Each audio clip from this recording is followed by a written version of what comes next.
그 탐진치 산독심이라는 자체를 버리면 그 감옥으로부터 자유롭다고 이야기하는데 버려 못 버려? 못 버리잖아요. 왜? 그거 놓으면 죽을까 봐. 그래서 내가 옛날에 한번 설명을 드렸을걸요. 어떤 사람이 저 광야에 길을 가고 있어.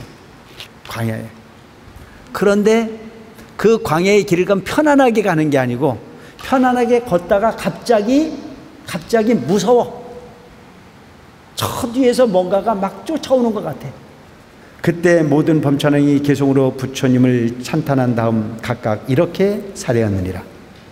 오직 원하건대 세존이시여 법륜을 굴리시어 일체 세간의 모든 하늘과 마왕과 범천과 사문 바람은 등이 다 안온함을 얻고 제대로 되어 해탈하게 하시옵소서. 때에 범천왕들이 일심으로 소리를 함께하여 개성으로 읍사였느니라. 오직 원하건대 천인존이시여 이 없는 법륜 굴리시어 큰 법고 치시고 큰 법고동 부시어 널리 큰 법비 내리시어 한량없는 중생 제도 하시옵소서. 저희가 다 함께 기하고 청하오니 심원한 음성 내시어 설법하시옵소서. 그러니까 이 앞에 나오는 모든 부분은 뭐예요?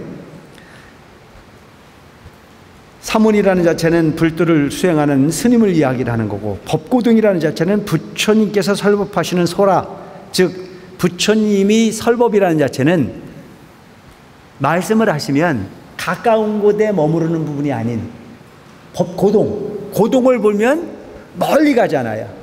무 하고 멀리 가잖아요. 부처님 말씀은 그렇게 멀리 있는 모든 중생까지도 다 알아먹는다는 얘기예요. 법고동이라는 자체는 모든 중생을 아무리 멀리 있어도 부처님 말씀은 다 들을 수 있다. 멀리 간다. 심원한 음성, 여기서 또 나와요. 심원한 음성, 멀리까지 들리는 부처님의 음성, 부처님이 미묘한 음성으로 설해지는 가르침. 그러니까 제가 여러분들 설명을 드리지만 뭐라고 설명을 드리냐면 부처님은 장광설을 설했다 이런 얘기를 많이 했잖아요. 장광설. 그 장광이라는 자체가 많이 나오는데 부처님의 말씀은 멀리도 전해지고 넓게도 전해진다. 응? 똑똑한 사람도 알아먹고 안 똑똑한 사람도 알아먹는다. 심지어는 미물까지도 부처님의 말씀은 알아먹을 수 있다. 뭐가 가능하기 때문에 이심전심을 통해서 다 알아먹게 돼 있다. 그래, 불성이라고 하는 부분은 특별한 존재감이 있는 것이 아니고 모든 중생에게 다 있다 이거예요.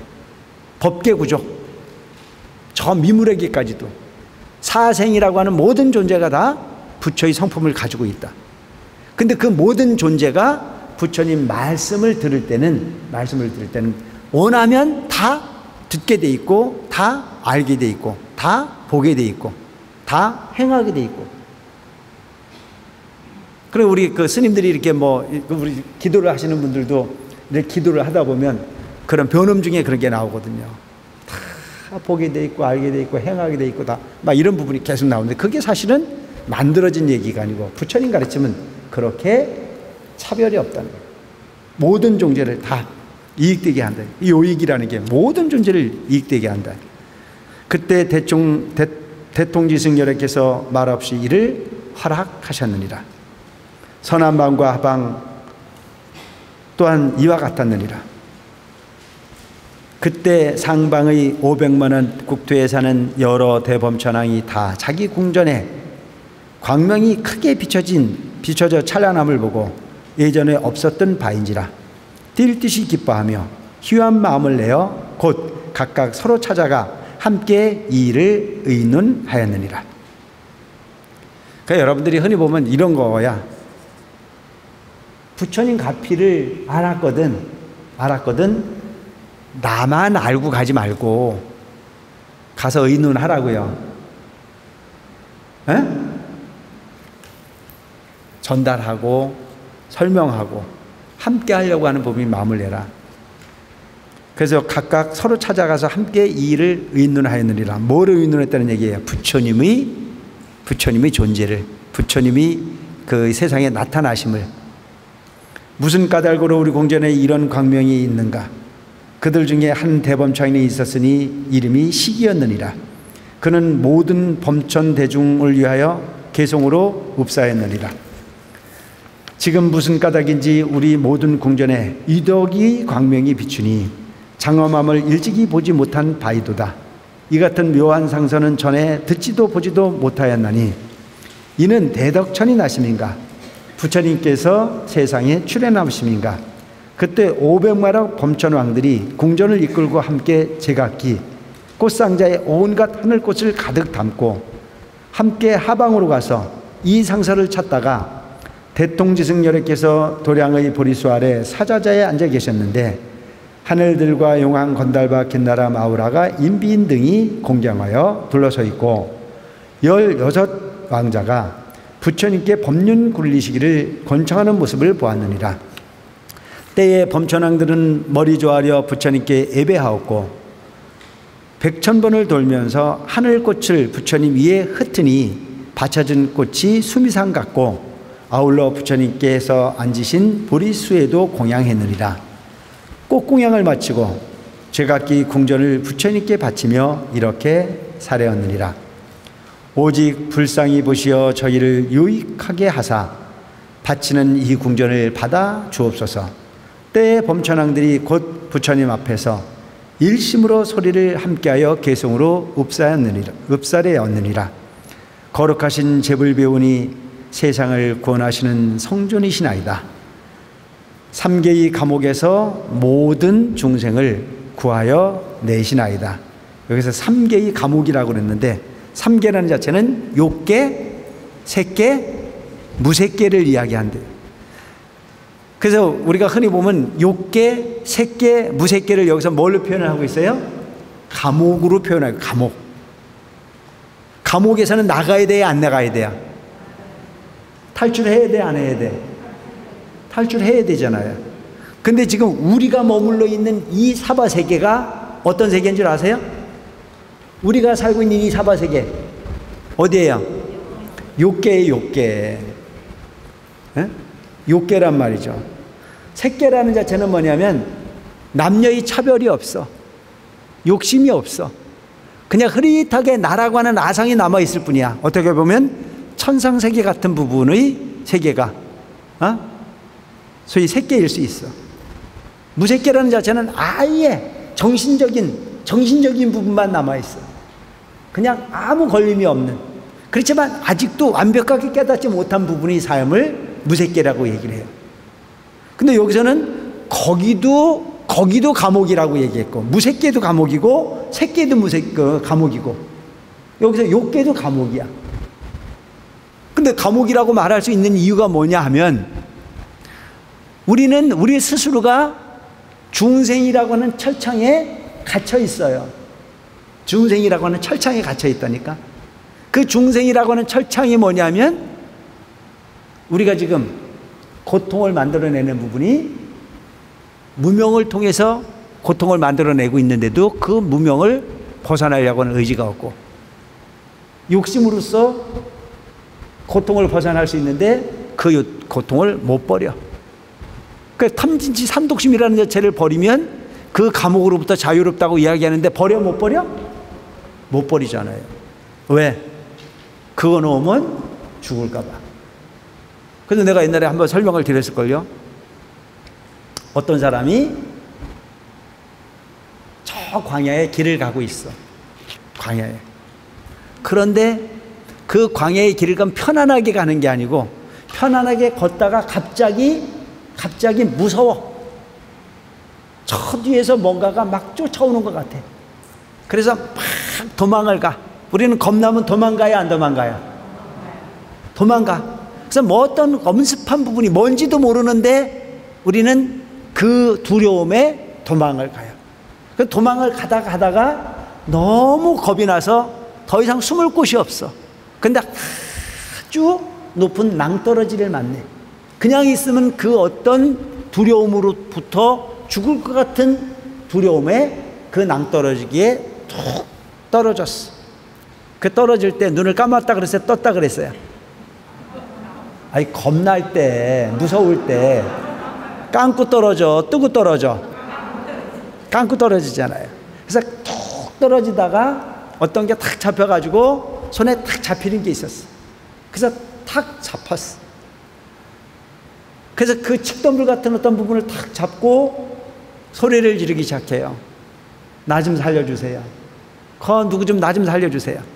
그러니까 어떤 사람이 지나가다 보니까 높은 데서 떨어지긴 떨어졌는데 다 떨어지고 30cm 남았어. 한자 30cm 남았으니까 지나가는 사람이 뭐라 그래? 놔라. 그래, 이름이 놔요 못 놔요? 못 놔요. 왜? 무서우니까. 그래서 그 사람이 또 이야기를 해. 눈을 떠라. 눈을 떠요 못 떠요? 못 떠요. 그래서 지금도 눈 감고 매달려 있는 게 누구냐? 우리들아. 비유이긴 하지만 맞는 말이잖아요. 그러니까 여러분들이 어디서 왔는지 모르지만 나는 그 순간부터 두려움에 떨잖아요. 나는 그 순간부터 두려움에 떨었어요. 어머니 배 바깥에 나오면서부터 부들부들 떨고 있잖아요. 왜 울었어요? 두려움 때문에 우는 거예요. 두려움 때문에, 놀래서. 그래서 그런 부분이 두려움으로 삶을 일관하는 게 우리 인생이다. 그래서 그 두려움이라고 하는 부분은 무엇으로부터 비롯되느냐? 탐내는 마음, 성내는 마음, 어리석은 마음으로부터 비롯된다. 그럼 그 탐내는 마음이 없으면 여러분들이 여유로워요. 욕심이 없으면 편안해져요. 그래서 스님들이 맨날 하는 얘기가 뭐라고 그래요? 내려놓으라고 그러잖아요. 근데 그 내려놓으라고 이야기하는 그 사람도 내려놔요, 못 내려놔요? 내가 이런 얘기하면 안 되는데. 딴 사람이 그런 게 아니고 내가 그렇더라 이거예요. 내가. 누구? 월도 스님이 맨날 내려놓으라고 이야기를 하면서도 일 때문에 바쁘다야 안 바쁘대야? 바쁘대 안 바쁘대? 그러니까 덜 떨어진 거죠. 사실은 그럴 이유가 없는 거예요. 그러니까 나 중생기가 많이 남아 있으니까 잘하려고 하는 것 때문에 바쁜 거잖아요. 잘하려고 하는 것 때문에. 신도가 많이 와야 된다고 하는 것 때문에. 빨리 불국정토가 됐으면 좋겠다는 것 때문에. 부처님 말씀이 옳다고 우기는 것 때문에. 그래서 내 말을 알아먹어 달라고 사정하는 것 때문에 내가 괴로운 거지. 그런데 이게 답이냐 이거예요. 사실은 보면 그런 바람이 없이 그냥 열심히 살면 그걸로 끝이어야 되는데 목표를 정하면 순간부터 괴로워지기 시작하는 거예요. 그래서 그 괴로움이 있기 때문에 법회 날만 되면 사람이 꽉 차면 내가 기분이 좋아 안 좋아? 근데 사람이 좀 더러우면 기분이 언짢아 안 언짢아? 그러니까 그게 누구야?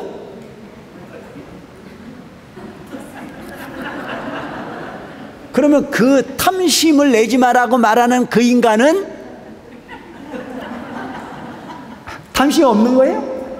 있는 거잖아요. 그러니까 내가 하는 이야기는 뭐냐면 목표를 정하지 않으면 그냥 행복해. 뭔 관계가 있어. 야, 많이 오든 안 오든 답답하면 오겠지.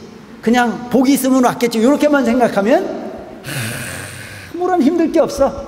그냥 좋게 생각하면 돼. 오늘 부엌에서 일하시는 분들이 일이 조금 덜 힘들겠다. 뭐 이렇게 생각할 수도 있는데 그렇게는 절대 안 돼. 뭐 때문에? 업이 두터우니까. 중생의 허물을 벗지 못했기 때문에. 그래서 내가 지금 여러분들 앞에서 고해성사를 하는 거야. 고로월도는 중생이다. 근데 이 부분이 뭐 때문에 만들어진 거냐? 탐심 때문에 만들어진 거다. 그럼 그 탐심이라고 하는 자체는 왜 만들어지는 거냐? 어리석음 때문에 탐심이 만들어지는 거다. 그 어리석음이라고 하는 부분을 탓하기 전에 내가 목표를 정하고 그 목표가 이루어지지 않으면 신경질이 나야 안 나요? 그러니까 법회 날만 되면 조금 적게 오면은 그 주지가 인상을 써 안 써?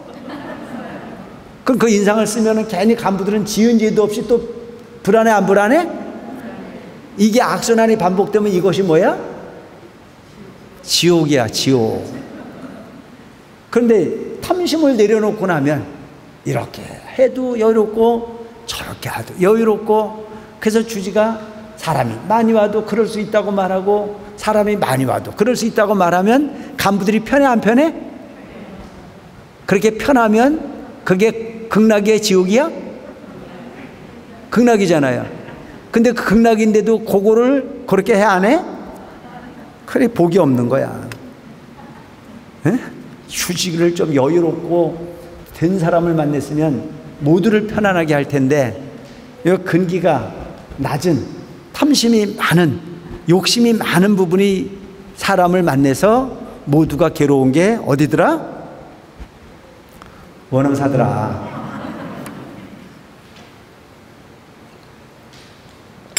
그래서 여러분, 착한 게 착한 게 아니고 악한 게 악한 게 아니다.